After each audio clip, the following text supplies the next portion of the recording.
Hello డాడీలు. అమ్మ తల్లిలో ఏం చేస్తుంది? ఇప్పుడే ఆఫీస్ నుంచి వచ్చింది. కుక్కొచ్చి ఫుడ్ వండిందా? మరి తిన్నావా? కుక్ వండింది, నేను తినేసా. ఆగు.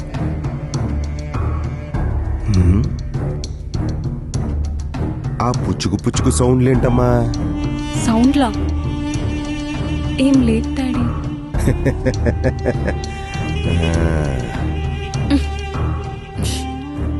నీకు 50 కోట్లు కట్నమిచ్చి పెళ్లి చేద్దాం అనుకుంటున్నానమ్మా. గోదావరి జిల్లాలోనే కనీ విని ఎరిగినట్టు నీ పెళ్లి చేస్తాను, ఆకాశానికి పందిరేసి. మరి అలాంటప్పుడు ఎంత జాగ్రత్తగా ఉండాలి? జాగ్రత్త అంటే అర్థమైందా? డాడీ అర్థమైందా?